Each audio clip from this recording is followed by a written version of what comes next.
very excited and also blessed feeling that I am here in front of all of you कि मुझे ये एक पुण्य श्लोका अहिल्या माता होलकर पे कुछ बोलने का मौका मिल रहा है।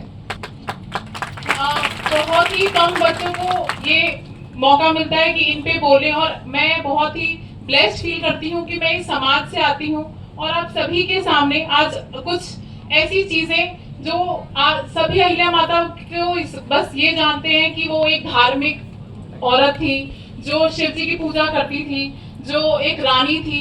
बहुत ही कम लोगों को उनके बारे में बस ये इतनी ही जानकारी है।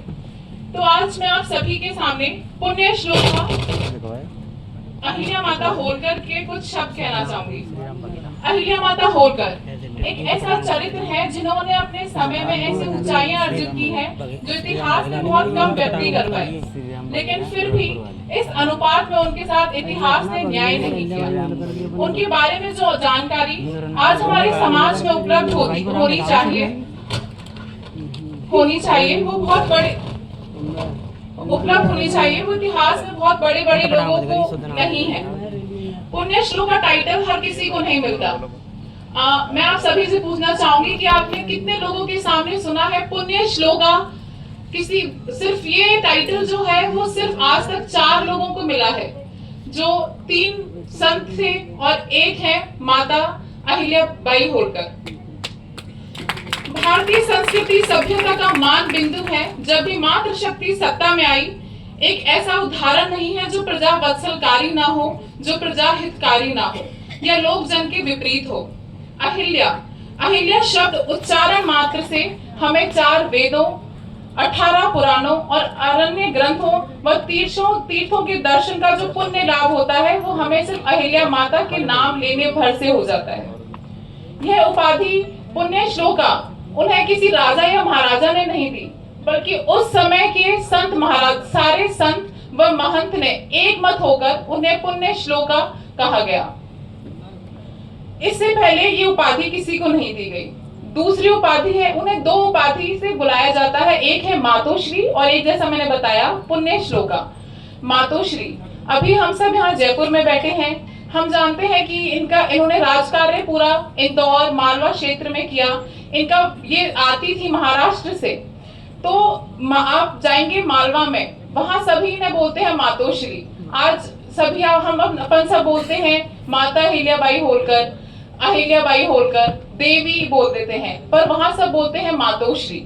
मातोश्री मतलब माता। तो वहां पे जब उन्होंने राज किया तो आप सोचिए कि माता हम किसे कहते हैं। जहां हम ये सोच पाए कि जहां कुछ नहीं है वहां हमें माँ सहारा देगी। आज हमारे कहीं लग जाए, मम्मी, मम्मी लग गई, ऐसे बुलाते हैं। तो आप सोचिए जिन्हें हम माता बोल रहे हैं उन्होंने क्या जिसको सहारा दिया होगा, किसको उन्होंने एक ऐसी जिसको तिनके का सहारा मिल जाए वो वाली बात होगी। उस टाइम पे उन्होंने उन्हें मातोश्री का नाम दिया। अगर मोटा मोटा इतिहास में हम देखते हैं तो करीब 30 साल का उनका शासनकाल रहा, जिसमें उन्होंने तीर्थों को रिकंस्ट्रक्ट करवाया, सैकड़ों मंदिरों का पुनर्निर्माण करवाया, जिसमें काशी विश्वनाथ, जगन्नाथपुरी, बद्रीनाथ, केदारनाथ का पुनर्निर्माण करवाया। आज हम सभी बात करते हैं विमेन एम्पावरमेंट की। आज हम सभी बात करते हैं लड़कियों को, बच्चियों को पढ़ाना चाहिए, आगे बढ़ाना चाहिए। एक वो उस वक्त की नारी थी जिन्होंने खुद एक ऐसे एग्जाम्पल सेट किया कि उन्हें ये आगे ये नहीं बताना पड़ा कि आप बच्चों को पढ़ाओ। उन्हें देख के उस टाइम की प्रजा को लगता होगा कि मातोश्री के जैसे बनना है, मातोश्री जैसे उनके उसमें पलना है और उनके साथ रहना है, उनसे कुछ सीखना है। उन्होंने वुमेन एम्पावरमेंट को बढ़ावा दिया, जनजातियों को बहुत काम किया, जनजातियों पर। उनके जो एक साइड है, ये साइड हम सभी जानते हैं, पर उनके जो एक साइड है जिस पर मुझे लगता है कि 30 वर्ष शासन उन परिस्थितियों में जब दिल्ली साम्राज्य में मुगल साम्राज्य जो था वो दिल्ली तक सिमट चुका था उस टाइम पे, और जो डच और पोर्टुगीज लोग आए हुए थे वो गोवा तक सिमट चुके थे, और मराठा साम्राज्य पे पूरा था। मराठा साम्राज्य शक्तिशाली था सबसे तभी, और जो अंग्रेजों की ताकत वो उस टाइम पे बढ़ती जा रही थी। तो उस टाइम पे आप सोचिए, आज हम उन परिस्थितियों में रहते हैं कि हमारा एक पड़ोसी हमसे लड़े तो हम ये सोचते हैं कि क्या संभाला जाए, कैसे संभाला जाए, इसको बहुत बदमाश है, क्या करें। उस टाइम पे वो एक ऐसी नारी जिसकी 10 साल की उम्र में शादी हो गई और फिर उनके जो पति थे उनकी मृत्यु हो गई। फिर उनके ससुर जी जो उनके लिए सबसे बड़ी स्ट्रेंथ का काम करते थे, बैकबोन थे जो उनकी, जिन्होंने उन्हें शिक्षा दीक्षा दिलाई। उस टाइम पे ये भी मैं बीच में बोलना चाहूंगी कि उस टाइम पे एक 17वीं शताब्दी के मध्याह्न में उस वक्त एक वो ऐसे इंसान थे जिन्होंने अपनी बहू को बेटी माना और बेटी माना, शिक्षा दीक्षा दिलाई उनको घुड़सवारी सिखाई। आज माता पिता बोल देंगे तुम क्या बॉक्सिंग सीख रही हो, नहीं नहीं हाथ में लग जाएगी, ये लग जाएगी। पर उन्होंने उस टाइम पे उनकी दूरदर्शी सोच थी। उस टाइम पे उन्होंने उन्हें घुड़सवारी सिखाई और उनको शिक्षा दीक्षा दिलाई और इस काबिल बनाया, उनको पहचाना कि ये संभालेगी, मेरा बेटा नहीं पर ये संभालेगी, और उन्होंने ये करके भी दिखाया। तो उस टाइम पे मैं तो जब डच और ये सब थी, हर तरफ तलवारें खींची रहती थी। जब उनके साथ कोई नहीं खड़ा था, ना उनका बेटा है ना उनके पति है, जब उनके ससुर जी जो उन्हें अभी तक संभालते आ रहे थे उनकी भी मृत्यु हो चुकी है, तो उस टाइम पे भी उन्होंने हार नहीं मानी और इस तरह से संभाला कि 30 साल तक शासन किया। आप खुद सोचिए, मैं आप सभी से पूछना चाहूंगी कि आज आप खुद सोचिए कि एक कोई भी धार्मिक व्यक्ति, इतने सारे पॉलिटिशियंस को आप जानते हैं, इतने सारे पॉलिटिशियंस में से एक कोई महंत या फिर कोई संत आके जो बहुत धार्मिक है और वो ये सारे घाट बनवा रहे हैं और मंदिर बनवा रहे हैं, तो क्या हम सभी उनके सामने नतमस्तक हो जाएंगे या फिर पॉलिटिशियंस उनके सामने नतमस्तक हो जाएंगे कि आप आइए, आपने घाट बनवाए हैं, मंदिर बनवाए हैं? क्या सिर्फ इसी से उनका राजकार्य पूरा चल पाएगा? नहीं। 30 सालों में कुछ तो ऐसा लगा होगा जो वो धार्मिक ऑफ कोर्स मैं मानती हूँ कि वो धार्मिक थी, पर कुछ तो ऐसा जरूर था जो उन्हें स्पेशल बनाता था, जो उनके अंदर जो वो काबिलियत थी जो उन्होंने 30 साल तक संभाला। 30 साल से हम बोलने में अभी लग रहे हैं, आप सोचिए 5 साल का भी टेन्योर होता है किसी भी पीएम का, जो भी यहाँ पे सीएम है वो 5 साल के लिए क्या रैली निकालते हैं, कितने लोगों को रखते हैं, क्या क्या नहीं करते। आज हम ये मैं फॉर एन एग्जाम्पल एक बोलना चाहूंगी, आज हम सभी अभी आए यहाँ पे और मैं एक ऑटो में बैठी थी जहाँ पे हम सभी ऑटो में थे, तो हम एक ठीक तरीके से वो रैली बनाने के चक्कर में, अब आजकल व्हाट्सएप ग्रुप है, फोन है, सब कुछ है, तो वो रैली भी हम उस तरीके से नहीं चला पाए जैसा हमने सोचा था। तो उस टाइम पे सोचिए, ये सिर्फ अभी आधे एक घंटे की बात थी, 30 साल उन्होंने किस उस पे निकाले होंगे। पूरा उनका स्पाई सिस्टम इतना मजबूत था, उनका पोस्ट सिस्टम इतना मजबूत था कि वो उन्होंने 30 साल एकदम सक्सेसफुली। आज हम भगवान से भी हर कोई सेटिस्फाई नहीं रहता, सब ये बोलते हैं कि कोई खुश है कोई दुखी है कि भगवान मुझे तो ये नहीं दिया, भगवान मुझे तो ये नहीं दिया। पर उस टाइम पे आप कुछ भी पढ़ेंगे, होलकर दस्तावेज हैं जो म्यूजियम में रखे हैं, कुछ किताबें हैं जिनमें लिखा हुआ है साफ कि कोई भी इंसान ऐसा नहीं था जो बोले कि मातोश्री ने ये काम गलत किया, मातोश्री ने ये काम गलत किया। आज हम इतने हर जगह पे ग्लोबलाइजेशन की वजह से, फोन की वजह से हम पूरे देश भर में जा सकते हैं, देश भर की हमें पूरी नॉलेज है कि कहाँ पे क्या हो रहा है। आप उस टाइम का सोचिए उन्होंने कैसे संभाला होगा और क्या उनकी काबिलियत रही होगी सिर्फ एक नारी होते हुए आज।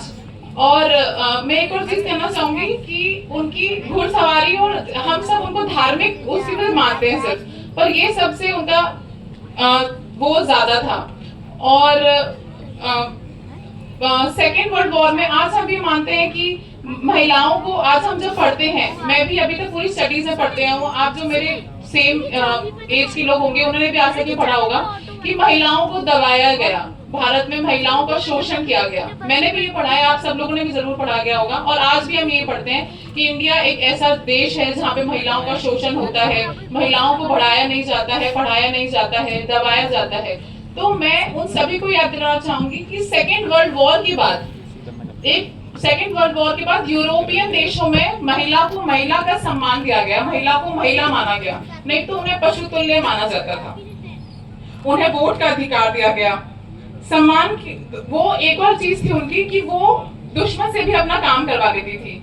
अभी जो मैंने स्पीच तैयार की है इसमें मैंने वो चीज नहीं लिखी है, पर मैंने एक जगह पढ़ा था कि हैदराबाद एक टुकड़ी आई उनके पास 5 लोगों की, और उन्होंने उनसे ये कहा कि मातोश्री एक मंदिर है शिवजी का हैदराबाद में, जहाँ पे निजाम का रूल था, और वो यहाँ बैठी थी मालवा में। तो आप ये सोचिए, उनसे 5 लोग आके बोलते हैं कि एक प्राचीन मंदिर है, आप कुछ कर सकती हैं। वो अंदर हैदराबाद में भी नहीं, हैदराबाद से 120 किलोमीटर आगे राजमुंदरी में। तो उनसे पूछा गया कि अगर आप ये कुछ कर सकती हैं तो उसको बचाइए, नहीं तो वहां पे वो कुछ कंस्ट्रक्शन करवा रहे हैं तो वो मंदिर नहीं रहेगा और वो प्राचीन मंदिर है। तो उन्होंने माता जी ने मातोश्री ने एक पत्र लिखा निजाम को और उन्होंने कहा कि मैं अपना वो राजकोष भी भेज रही हूँ, राजकोष नहीं मतलब पैसे भी भेज रही हूँ, लोग भी भेज रही हूँ, तो आपकी बस परमिशन चाहिए कि आप ये करवा दो। वो बैठी है मालवा में, आज के एमपी में, और उन्होंने ये लिखा उस टाइम पे हैदराबाद में। तो सोचिए हैदराबाद का निजाम जो कि ना होलकर है ना बघेल है ना जो हिंदू है, वो ये बोलता है कि हाँ आप आइए, आप बस घूमने आइएगा मंदिर में, यहाँ पे मैं अपने लोगों से अपना पैसे लगा के वो मंदिर को रिकंस्ट्रक्ट करवा दूंगा। तो वो उस टाइम का उनका ये था कि जब होलकरों की निगाह हैदराबाद के इतना अंदर तक पहुंच सकती है, तो उसे डर था कि जब यहाँ तक उनकी निगाह पहुंच गई तो उनकी गद्दी पे भी आ जा सकती है। तो ये उनका कौशल था, ये उनकी एक ऐसी समझ थी कि दुश्मनों से भी वो अपना ऐसे काम करवा लेती थी। उनकी चर्चा बहुत है और मुझे यहाँ पे बहुत ही टाइम के लिए पाबंद किया गया है क्योंकि मैंने लिखी तो बहुत सारी स्क्रिप्ट थी। तो अभी मैं इतना ही कहना चाहूंगी। और जो आज हम पर्यावरण की बात करते हैं कि ग्लोबल वार्मिंग है, पर्यावरण है, पर्यावरण को बचाना है, पोल्यूशन कम करना है, पशु पक्षी जो हैं वो डिसअपियर होते जा रहे हैं, मिलते नहीं है, स्पैरोज हैं वो है नहीं। तो उस टाइम पे भी उन्होंने उस वक्त रह के पर्यावरण को इतना जागरूक थी वो और लोगों को जागरूक किया कि उन्होंने पशु अभ्यारण्य बनाए, तब पक्षी अभ्यारण्य बनाए। महाराष्ट्र में जाएंगे आगे आप पढ़ेंगे, आप घूमेंगे तो बहुत आपको पक्षी अभ्यारण्य, पशु अभ्यारण्य मिलेंगे जो माता अहिल्याबाई होलकर ने बनवाए। आज हम सब जो हमें परिचित होना चाहिए जिन बातों से, हम उन बातों से परिचित नहीं है। आज कितने लोगों को पता होगा कि आप कितने लोग उनमें से उनके महलों में घूमने गए हैं। सब राजस्थान घूमने आते हैं, आमेर देखते हैं, जयगढ़ देखते हैं, नाहरगढ़ देखते हैं। जब भी हम किसी महल का नाम लेते हैं तो हमारे आंखों के, हमारे मन में एक छवि बनती है, एक बहुत बड़ा महल, आमेर महल, जिसमें एक बहुत बड़ा झूमर लटका हुआ है, कहीं पे कोई एक बहुत बड़ी तोप रखी है, एक ऐसे महल। पर जब भी हम अहिल्याबाई होलकर माता जी की बात करते हैं तो आप गूगल पे चेक कीजिएगा, अगर वहां नहीं जा पाए आप वहां जाके देखिएगा तो वहां पे एक जो हम जिस घर में रहते हैं वो भी एक लग्जरी है। एक उस टाइम पे जब उन्होंने इतना पैसा अभ्यारण्य में लगाया, किलों में लगाया, सब कुछ करवाया, तो अपना महल भी बनवा सकती थी, ऐसी झूमर लगवा सकती थी जो हाथियों से चढ़ के बेल्जियम से मंगवा सकती थी। और उन्होंने इस समय खर्चा ना करके अभ्यारण्य बनवाए, मंदिरों के घाट बनवाए। तो और ये सभी उन्होंने राजकीय फंड से नहीं किया, ये उनका खुद का कोष था, वो उसमें से ये काम करती थी।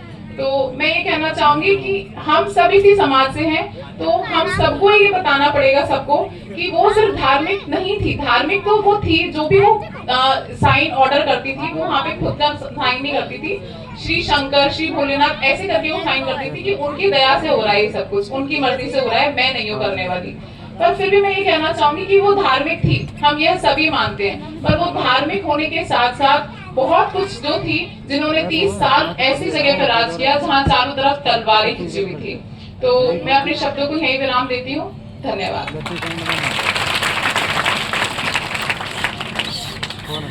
बहुत बहुत धन्यवाद।